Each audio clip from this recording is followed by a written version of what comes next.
جنہوں نے ہمیں 30 سال نماز پڑھائی. تو سب سے پہلے انسان کا لنک اپنے محلے کی مسجد سے ہوتا ہے, وہاں سے وہ اسلام سیکھتا ہے, باقی تو بعد میں آگے جاتا ہے. سب سے پہلے جو اسلام کا انٹروڈکشن ہوتا ہے نا, وہ اپنے محلے کی مسجد کے امام سے ہوتا ہے. تو اگر کسی نے آپ کو نورانی قاعدہ بچپن میں پڑھا دیا یا آپ کو نماز پڑھا دی تو وہ بھی کم نہیں ہے. تو کسی کی تعریف میں کسی دوسرے کو نیچا مت دکھاؤ. ایک صاحب کہنے لگا ابے یہ اتنے مولانا کیا کر رہے ہیں, یہ مولویوں کو دیکھو, کوئی مفتی اعظم بنا ہوا ہے, کوئی کیا بنا ہوا ہے, کام تو ڈاکٹر ذاکر نائک کر رہے ہیں. میں نے کہا یقیناً کر رہے ہیں. حضرت مفتی تقی عثمانی صاحب کی کتابیں جو عیسائیت پر ہیں, ڈاکٹر ذاکر نائک نے وہ کتابیں پڑھی ہیں اور وہ خود بھی معترف بھی ہیں اس کے. تو وہ کتابیں نہ ہوتی تو ان کا کام کیا ہو جاتا بھائی. جو تحقیق اب پیش کی جا رہی ہے یہ تحقیق نہیں تھوڑی ہے, تو تحقیق پہلے علماء کر چکے ہیں. اب تو ان کا حافظہ ہے کہ اس تحقیق کو لوگوں کے سامنے لانا. کچھ چیزوں میں تحقیق کی, بہت ساری تو پرانی ہے. اور حضرت مفتی تقی عثمانی صاحب نے جو کچھ عیسائیت پہ اتنا زبردست کام کیا, اس میں مولانا حبیب کیرانوی جو ہندوستان کے بہت بڑے عالم تھے دیوبند کے, ان کا بہت بڑا دخل ہے. ان کی بہت ساری عیسائیت پہ ان کی ریسرچ ہے. تو یہ سب ایک دوسرے سے سلسلہ جڑا ہوا ہوتا ہے. ایسا نہیں ہوتا کہ ایک آدمی ایک دم آج اٹھ کے آئے اور کام ہو. پیچھے اس کے طیب اردگان جو آج اسلامی ہیرو بنا ہوا ہے, تو یہ طیب اردگان نہیں ہے. اس سے پیچھے اس کے اسلاف گزرے ہیں جنہوں نے ایک بنیاد رکھی تھی کہ ترکی میں اس طرح سے انقلاب لے کر آنا ہے. اس انقلاب سے پیدا ہونے والے ہزاروں فردوں میں سے ایک فرد کیا ہے, طیب اردگان ہے. ورنہ ایک آدمی سے تھوڑی ہوتا ہے. ایک طیب اردگان اکیلا اٹھ کے آ گیا, باقی کوئی بھی نہیں ہے, تو کچھ بھی نہیں ہوگا. پورا ایک دیکھو, ہم کہتے ہیں سلطان محمد فاتح نے قسطنطینیہ فتح کیا, زندہ آباد. او بھائی, سلطان محمد فاتح کے ساتھ جو فوج تھی نا, اصل کام تو اس کا ہے, ٹھیک ہے نا. کریڈٹ یقیناً سلطان محمد فاتح کو جاتا ہے کہ بڑا کمانڈر تھا, لیکن اگر اس کے ساتھ ہم لوگ ہوتے تو قسطنطینیہ فتح نہیں ہونے والا تھا. کیا خیال ہے بھائی؟ سلطان محمد فاتح کے ساتھ جو فوج تھی وہ سارے ویژنری لوگ تھے جو مجاہد تھے. پتہ ہے وہ ابھی تک اس کی انہوں نے وہ تصویریں لگائیں. تصویر جائز نہیں ہے اسلام میں, لیکن بار انہوں نے ایک یادگار کے طور پہ لگائی ہوئی ہے کہ جو بندہ سب سے پہلے قلعے پہ چڑھ کر جس نے جھنڈا لہرایا تھا نا قسطنطینیہ کی دیوار پہ, اس کا نام بھی تاریخی کتابوں میں لکھا ہوا ہے. اس نے ایسی بہادری کی تھی کہ وہاں جو قسطنطینیہ کی دیواروں پہ نا گرم کھولتی ہوئی تیل کی دیگیں ہوتی تھیں, وہ رکھتے تھے تاکہ جیسے ہی کوئی سیڑھیوں سے قلعے کی دیوار پہ چڑھے تو وہ دیگیں الٹ دیا کرتے تھے. ایسے میں کئی لوگ گئے ہیں اوپر جو کھولتے ہوئے تیل سے جل کے ہلاک ہوئے, شہید ہوئے, اور ایک پہنچنے میں کامیاب. سلطان محمد فاتح کی فوج میں ایسے لوگ بھی تھے. پھر وہ جب گیا ہے نا, اس نے جا کے جو جھنڈا لایا ہے اسلام کا, اور فوراً اس کے, کیونکہ وہ تو بالکل نمایاں ہو گیا نا, اس کو پتا تھا یقینی شہادت ہے, لیکن جھنڈا تو لگاؤ, جا کے مر جاؤ گے تو کیا ہو جائے گا.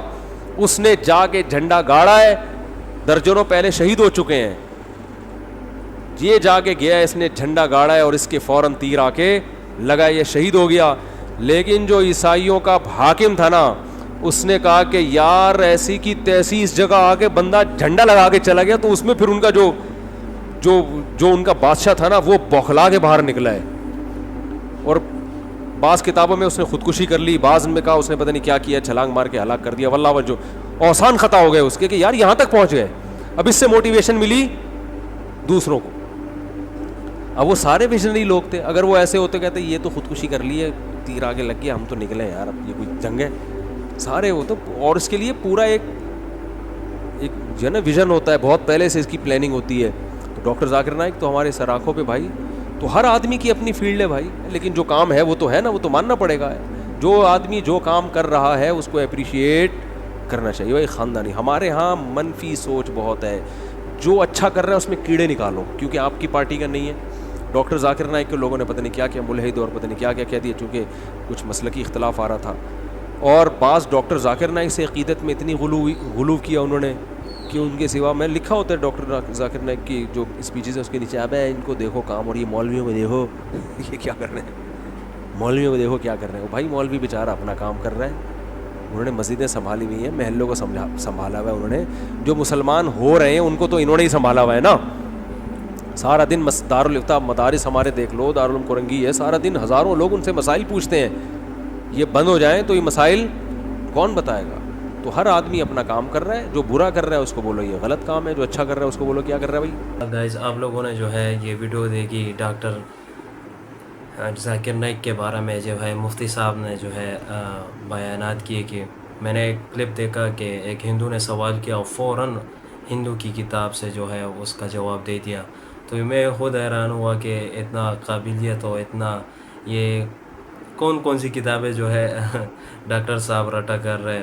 اور مفتی صاحب کہہ رہے کہ میں جب ڈاکٹر ذاکر نائک سے ملا بات چیت کی اور اس نے کہا کہ یار میں نے جو ہے کروڑوں روپے یہ کیمرہ وغیرہ پر انویسٹ کیا ہے کہ اپنے پروگرام کے لیے تاکہ یہ ویڈیو اور لوگوں تک پہنچے اور بہت سالوں تک یہ جو ہے میرے ویڈیو چلے, جو ہے لوگوں کا کنفیوژن وغیرہ یہ ختم ہو جائے, وہ اسلام قبول کرے.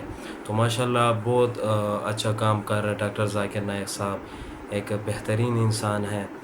مفتی صاحب نے جو ہے اس کا بہت تعارف کیا, بہت اچھی باتیں کی. تو ماشاءاللہ یہ جو ہے سلسلہ ہے انشاءاللہ ہمارے ذمہ بھی ہے کہ یہ دین ہم لوگوں تک پہنچائیں, فرض ہے کہ یہ دین ہم لوگوں تک پہنچائیں. تو گائز یہ تھی ویڈیو, اگر ویڈیو اچھی لگی ہو تو چینل کا ضرور سبسکرائب کریں, لائک کریں, شیئر کریں. انشاءاللہ نیکسٹ ویڈیو میں ضرور ملاقات کریں گے.